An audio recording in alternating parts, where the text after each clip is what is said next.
Welcome to seminary, everybody.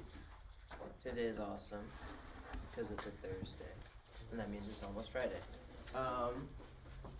We live for Fridays? Yeah. The stuff that's happening on Saturday, there's a full moon party from 7:30 to 10:30 at the Joneses. 3 $1 bills, stuff swap, bring friends.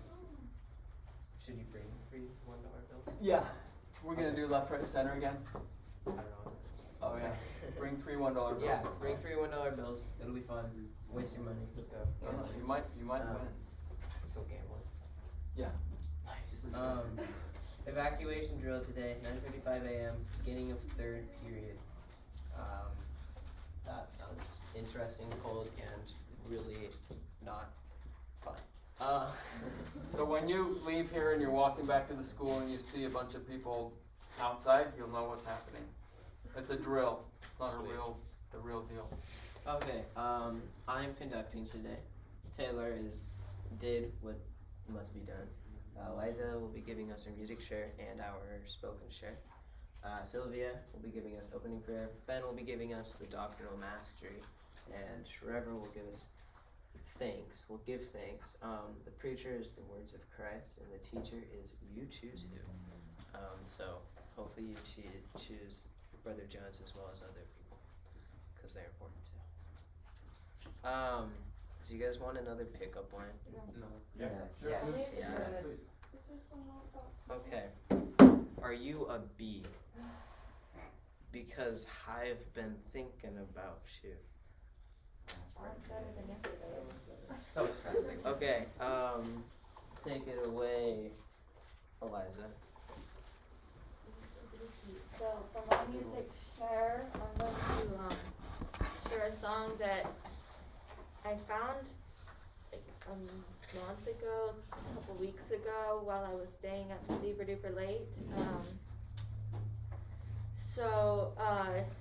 It kind of goes along with an experience I've had couple experiences I've had in life with this kind of method of things. It's a technique, thingamajiggy. You'll understand more later when I talk about it. But it kind of puts a new perspective on being broken, and so yeah. Okay. Thank you.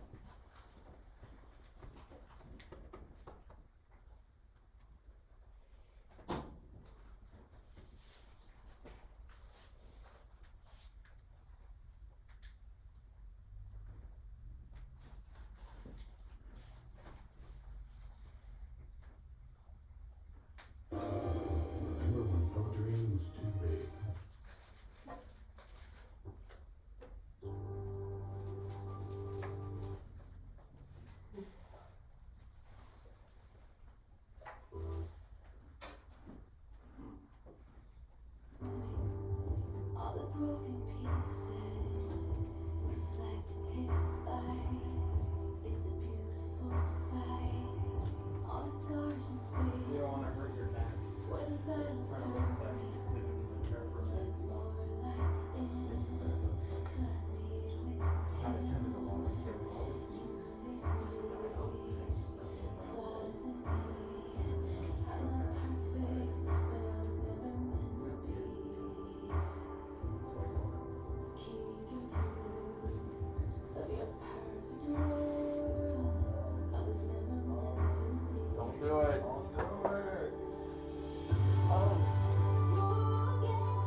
Heavenly Father, we're so grateful that we could come to seminary today and listen and discuss the gospel.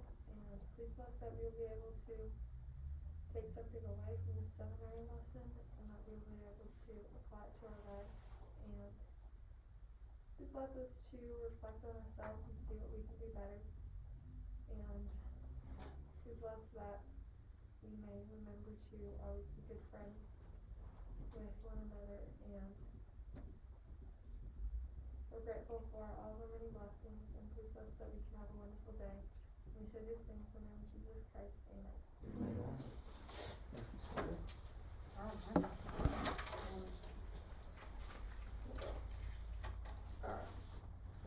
Thank you, Sarah. I chose the prophets and Revelation one, and the first one, DNC 137, DNC 1, verse 37 and 38. I'm gonna read those. Search these commandments, for they are true and faithful, and for prophecies and promises which are in them shall be fulfilled. What I, the Lord, have spoken, I have spoken, and I excuse not myself. And though the heavens and the earth pass away, my word shall not pass away, but shall all be fulfilled. Whether by mine own voice or by the voice of my servants, it is the same. Same, not shame. Yeah. It's pretty Okay. cool. That is pretty cool. Yeah. Any commentary you want to make? Or anybody else? We read that one a lot. Oh, yeah? Yeah. Oh, no, that. No, not you're bad at all. That's the point.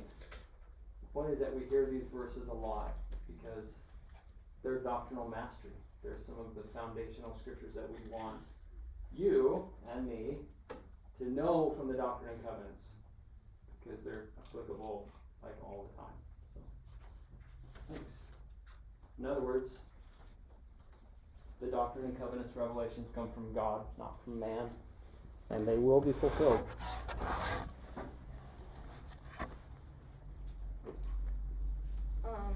So basically, what she was doing in there, with the whole fixing thing, that's a Japanese art called kintsugi. Pretty sure that's how you pronounce it. Breaking stuff? Yeah, so what happened is it comes from this whole like legend, but long time ago in Japan there were these special teacups and they were very, very important. And one day it got dropped and it broke, and it was like the ruler's favorite one, or one he really liked. So he sent it to China to get it fixed, because they were really ahead with ceramics, and so they thought that they could fix it. And when they did, they sewed in iron, but it ended up making the cup look really weird and not nice. So the ruler was really upset about that, and so he asked some of the potters in Japan what they could do. So one of them decided to put it together with Was it not already put together? well, it was, and I think they rebroke They had it to break it again. Yeah.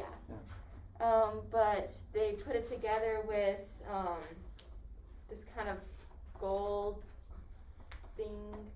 It's like this whole process you have to go through. But instead of hiding the break marks, it highlighted them. And the ruler thought that was beautiful, and it was the whole thing after then about how we should embrace our differences, embrace our imperfections, because they make us beautiful and unique. And so when we did this during girls camp, we had to pick out a rock, and then we had to break it, which is kind of hard. Yeah. And then we had to put it back together, which was also hard. But it took a lot of patience and a lot of work, and concentration. So this is one of the ones I haven't fixed yet, but something else that was pretty cool is they all broke in different parts and pieces. They didn't break all the same.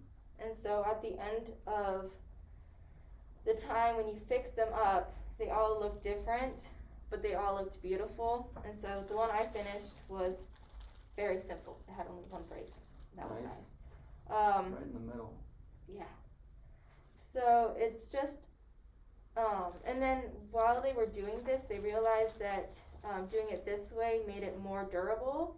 Can we pass it around? Here you go. Then we'll put this up. And I feel like a lot of the times, like the video says, we are expected to be perfect. Well, we think we're expected to be perfect. And we're really not. We're not even able to be perfect. So we get super hard on ourselves, and when we do break ourselves, we try to hide it, put it off in a corner so no one can see it. But it doesn't work that way. It just hurts us because the fractures keep getting smaller and smaller. And if we fix it, it becomes so beautiful, even more beautiful than before, and it becomes stronger. And then I liked in the song when it talks about how her breaks enable her Christ to shine through her and all this stuff. And that's the other thing is when we get broken, we get humble if we choose to. And we can use those breaks to show people that we're not perfect either, and how we deal with those imperfections. And so that's what I got out of it. It's really got me thinking about that. It's a lot to unpackage in that video, and thanks for reminding us of that. It's like, do we start off perfect, like the perfect pottery or ceramics, and then we break ourselves, like she's doing, or in the video?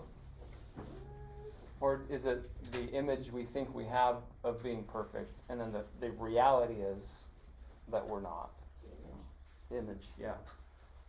And that kind of goes in, Eliza, with what we're going to continue talking about today, judgment, right?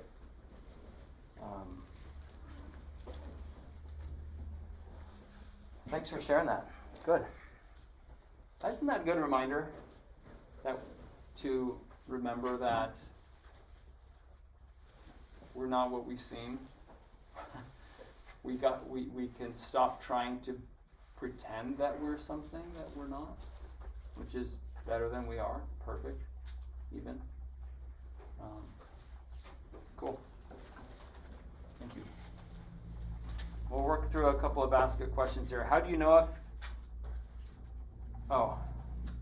get to know someone better if you've never really talked before? You talk to them.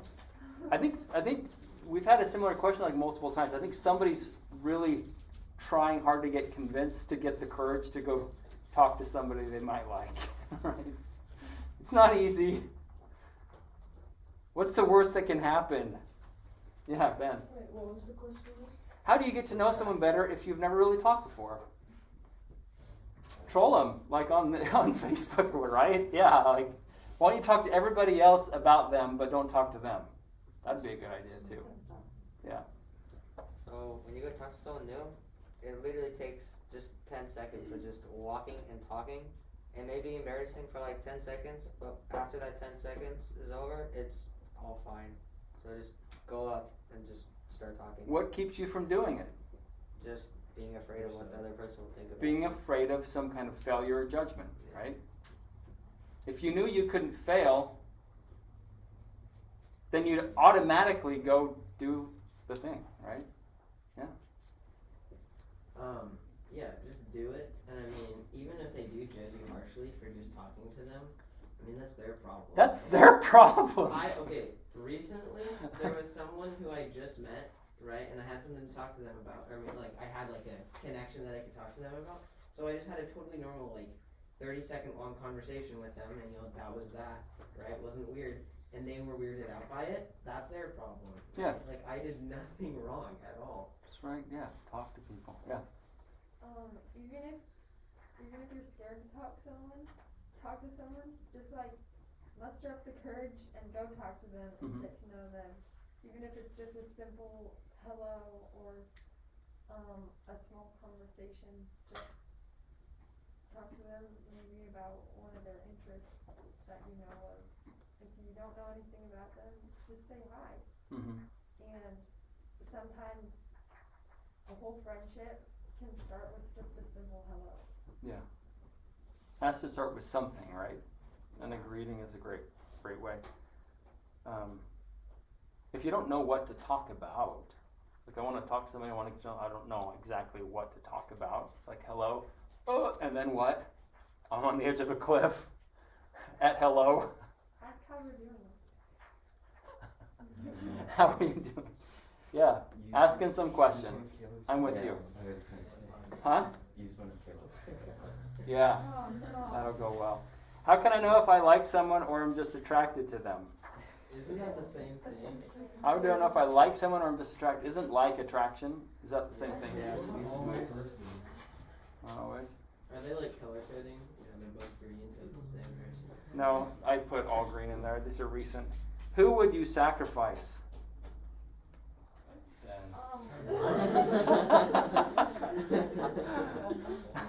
I don't understand this question. There's actually not a question there. There's no question mark. But I think I would sacrifice myself probably. Who would you shove into the volcano? I'll jump in there so I don't have to make any other decisions. Can I say something about the one beforehand? Sure. I mean, we said that they're the same thing, but so I think it's talking about like if you have a crush on them, right? So like you like their personality and then their looks, I guess too. But then attraction, maybe they're just talking about looks. But I think that. Wait, can attributes be attractive though? Yes. I'm attracted to their openness, their intelligence, their friendliness, their whatever, other than physical appearance? Yeah, but what I was gonna say is I think no matter how good looking someone is, if they don't have good attributes, they slowly become less and less good looking, and you start to notice it less and less. So over time, I think you're gonna know if they're just attractive to you, For sure, or whatever. Physical, versus if you actually have an attractive person. Good. That's kind of a good distinction. I'm glad you mentioned that because just physical attraction, the fire of that or whatever, like pretty soon dissipates. Yeah, once you get past the surface, you see what the person's really made of. Because people don't necessarily choose what they look like, right? It's like that's not any agency on your part. It's like you are born the way you are. Your biology is going to do what it's going to do. But the kind of person that you are is something that you can choose. Don't lie to yourself. A lot of times when people have an attraction towards somebody or they like somebody a lot, they'll kind of skim over a lot of things or kind of like push aside things that may be problems in the future. So don't lie to yourself about what kind of problems they might have as well. Don't have them in a perfect view in your head. Pay attention to, are the things that they struggle with, are the problems that they have things that I would really struggle with, or are they things that don't matter to me? Like, just don't lie to yourself about how they really are. Yeah. Cool. Great advice. Why should we take care of a fake plant? It's hilarious. Yeah. My answer for that question was the fake plant. I'm the fake plant. I'm the ornamental thing that doesn't grow or doesn't produce anything. I'm just there because I'm so good looking.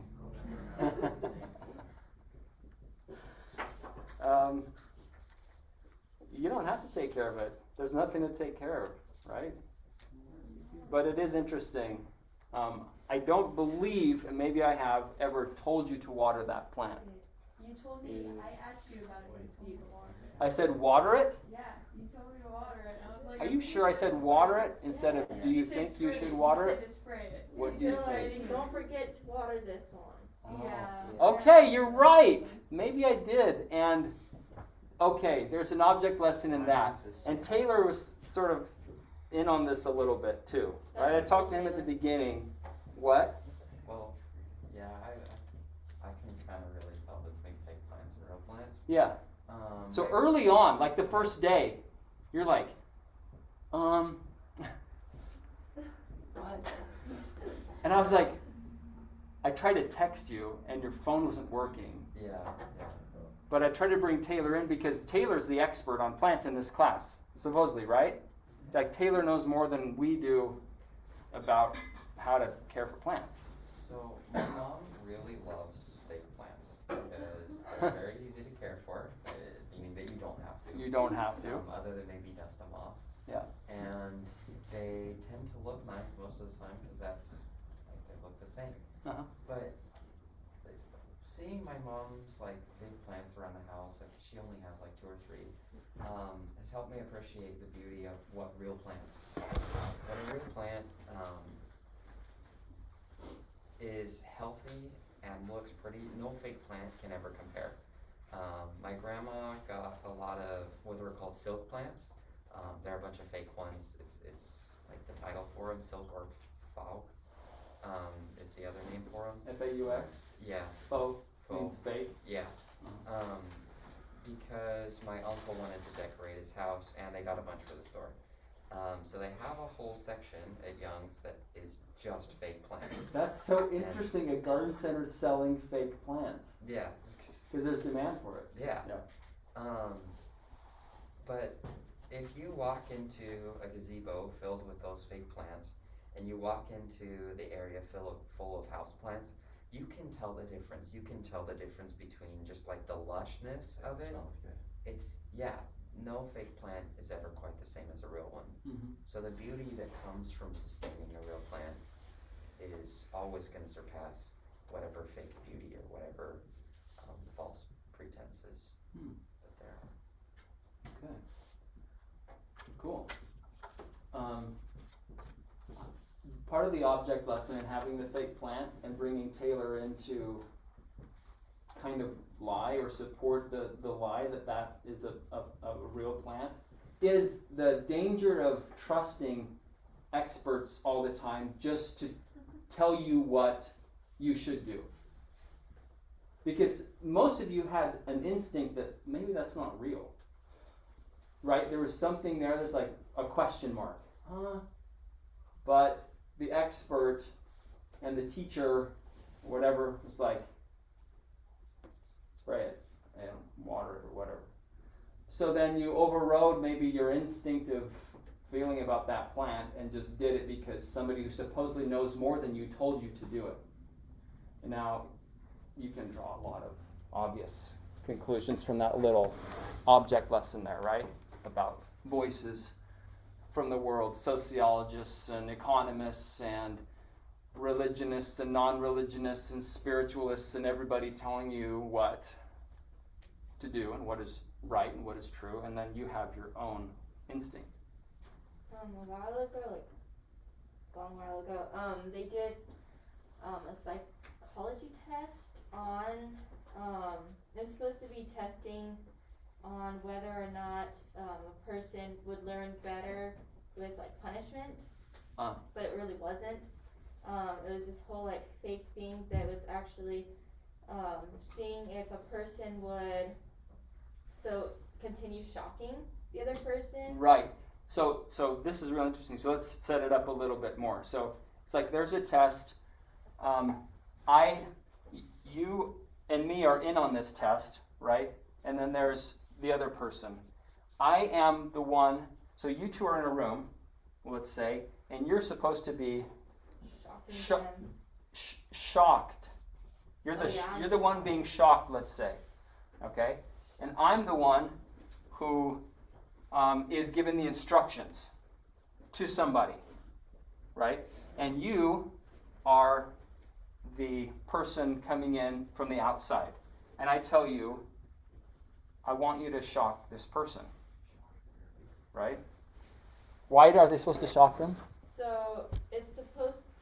So they're given a list of questions, and if the person answers wrong, they're supposed to shock them to see, and then tell them the answer to see if they would get it.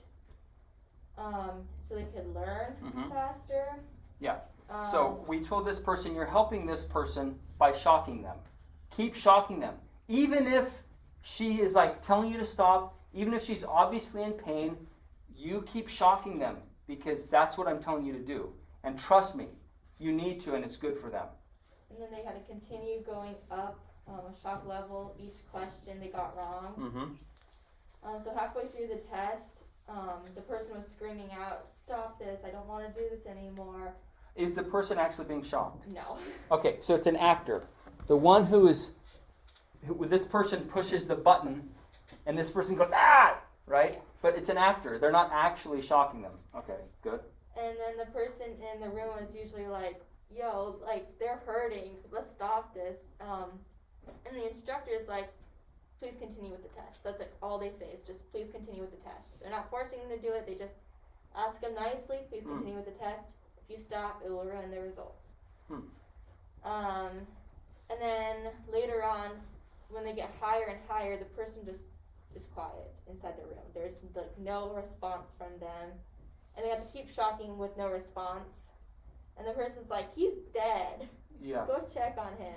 And they're like, "No, just please continue with the test." So this person thinks that they're helping with the test, and you're the test subject to see how you respond to being tested and answering questions, right? Yep. This person doesn't know that they are the subject of the test. And so, yeah, the person, they think they finally killed them with enough shocks. Because they're in another room, they can only hear them, right? Or maybe see them through a glass. They can only hear them. They can only hear them. Okay, good. So then, what is the point? It's the point to see like whether or not a person would choose themselves to stop administering the shocks, or if they would listen to the instructor on whether or not to continue shocking them. Everyone thought that there would be a lot more people that would stop shocking, but there really wasn't. So the person knows that eventually what they're doing is wrong. Maybe a first little shock or two is like, "Oh, okay, this is fine. Like, we can do the test." But eventually it becomes obvious that they're being tortured. And they're the one pushing the button. But what was surprising was how many people kept pushing the button because an expert was telling them to do it. And then it was throughout the test, the person would be like, "Hey, I'm not responsible for this. It's on you, not me." It was like a lot of diffusion of responsibility. It was really interesting too. Yeah. So, yeah, a little just opportunity to think about. If we're surrendering our intelligence, our spiritual intelligence, to voices that are telling us what to do or how to be, that doesn't really match with the light that's in us, essentially. Yeah. Good. Thanks for that. Okay. So I kind of asked this question, not really intending to talk much about it, but just to get you thinking about it. And let's see.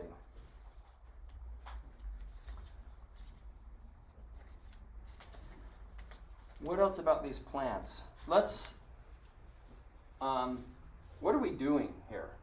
What is the point of, we're doing what must be done. Have you had any thoughts about what must be done? What are we doing? We've just got a few more minutes. So we can spend on this, but what are we doing here? How is this like this? So me, like how we water how we water the plants, like with water, and we water ourselves with like coming to seminary and learning, or reading our scriptures, or saying our prayers every day, or going out and serving others. We grow like the plant as well, and we grow taller. Okay. Beautiful. Will the plant grow without the right input? No. Like the plant. Will the seed grow without the right input? No. Okay. So in order for the seed to grow, to become, now what is inside that little seed? Potential, right? There's all the things that that plant could ever possibly be is already in that plant, or that seed. It's already there. The blueprint's there, the capacity is there, all it needs is to be put in the right environment, and then it will grow. So what we're doing when we do what must be done is giving the seed the opportunity, the right environment, the right inputs to be able to grow. All right. It's kind of interesting, I think, like this plant has been given way too much water. I think it's drowning. I think that's what's happened. These aren't like dry, brown, crumbly things. I think they have got too much water and they don't get enough oxygen, and then they're drowning. Yes. That kind of applies to your concept about the system. Good. What do you mean? We're being forced with tons of information. There's too much. Yeah. Right. So does it need water? Does a plant need water? Yes, it does. Is water a good thing? Yes, water is a good thing. But too much of a good thing can become a bad thing when it becomes out of balance. And what every plant needs in terms of how much water depends on the plant itself and the other environment that it's in. Say that this is really rocky soil. The water is going to leave it and evaporate quickly. So it's going to need more water than if it was planted in rich, fertile, kind of dense, moist, dense soil, right? So each one of us, the homes that we're in, the families that we're in, are different kinds of soil. And some of us might need a lot more input, spiritual input, in order to not dry out. And some of us are in the kind of environment where if like church is being shoved in your face all the time and everything's just about do this, and it's just so much that there's no room for questions or expression or whatever. Like if you're just bound like this, then that's like getting too much water. It's the right thing in the wrong way. Too much of it. Yeah. I love how the jade plant is doing well while some of the other ones are struggling a lot. Where? This? That's the one that you just had. Oh yeah? Oh, there's one of them in here that's doing fine. Because everybody's so different. While the environment may be different, we're all different as well. Because each plant has different needs of water, so the environment may be different. But while the jade plant loves all of that and is thriving off of that, some other people that's not the right situation for them. It might have done better in a little bit different kind of potting soil. But the problem is we treat all of us, especially in some kind of a mass system, like we're all the same thing. And so we just get all the same thing, and it doesn't work for some people, for some seeds. What about this one? What's up with this? First of all, it has potential, right? It's a seed. But what I figured out was it was planted upside down, first of all, and it had a coating around it so that the water and whatever it needed wasn't getting to the thing that needed to be needed. There was something blocking it. It was in the right kind of environment, but it was upside down and coated with something that was keeping it from being able to grow. Is that the seed's fault? Not at all. It's the caretaker's fault. Like, you don't blame the seed when the seed doesn't grow. And when students and kids, whatever, human beings are having a hard time, sometimes we ought not blame them that they're not growing. It's the environment, it's the caretakers who haven't done well to help that seed flourish and grow. It's not the seed's fault. So, I'm taking a culinary arts class, Mm-hmm. and so, like, something that we say in there, when we're, like, working with some kind of meat or something, is we say it's not the animal's fault for tasting bad, it's the cook's. Okay, yeah. The meat is fine. You just have to prepare it right. Interesting. Okay, this one. Kind of the same thing, what Taylor was saying. These were grown from seeds in my house and had just started to sprout when I brought them in here. This one, oh, whoops. It's already dead.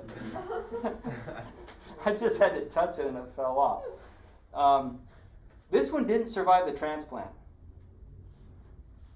This one did.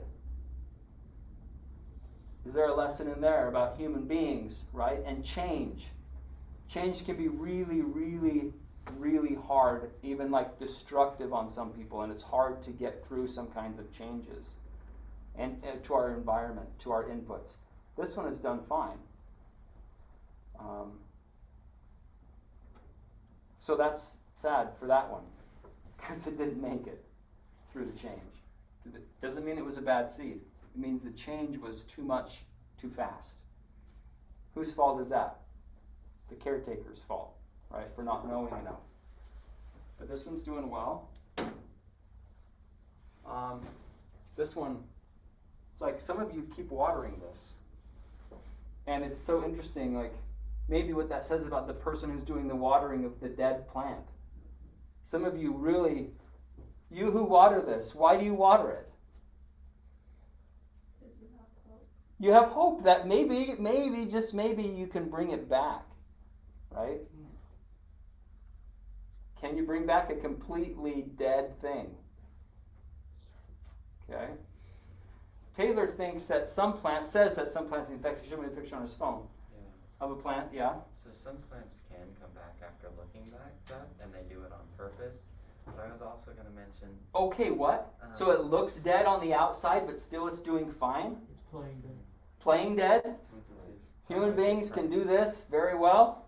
Wait, that plant is actually healthy? No, that one's not. What? There are some... But what he's saying is you might not be able to tell from the look of the outside of it. It might look dead and wilted and crumbling and sort of like, why would I put any attention into that dead plant? But Taylor's saying, no, my experience shows me that sometimes there's something deep inside there that will keep producing. Yeah, I'm coming. Yeah? Or was that it? I was also going to mention, sometimes we have stuff in life that we mess up on a lot and may die. Like sometimes there's things that completely die off, but there's still that piece inside of you that doesn't like seeing dead things. It doesn't like having something, like it doesn't like having failure. I mean, Right. people, Yeah. we don't really like it when we make big mistakes. Yeah. So we may continue to try and put effort into it, try and fix it, or try and make it maybe just a little bit better in our head. Say it might be too little, too late, but I'm doing something like. Also spray paint it green. Yeah. So I don't have to admit that I killed the plant. Yeah. We have like mistakes that we might not like seeing. Mm-hmm. Okay, Sylvia? Here's something to think about. Mm-hmm. Lazarus was brought back from the dead. Uh-huh. So there might be a tiny flicker of hope for the plant. Yeah, absolutely. So why not keep watering it too? Yes? Yes, we are. Okay. The other plants, there's this one. Are there any roots? This is kind of an interesting thing, right? This one survives in a totally different way from the rest, but it's still a valid plant. Still needs some input, just a different kind. This one was just recently planted. These seeds were tiny, and look how fast they're growing compared to this one, right? This is just like a couple of weeks, and we've already got something green. This one has like been a couple of months or what, and still nothing. Which plant are you? Well, okay. On your way out the door, those who have a ball, you need to toss it up here. Okay, we didn't even touch on what we're gonna do, but we'll do that tomorrow. There's always tomorrow. Thanks for being here.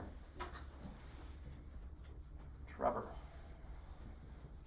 Yeah, Father, your first day, we were able to come to seminary and share for those who are their testimonies, and those of us will be able to go back to school and be able to share our light, and those of us will be able to help guide others and have a good day, and in Christ, amen. Amen. If you have a ball, come and toss it on the thing so I don't lose them. That's a hard one.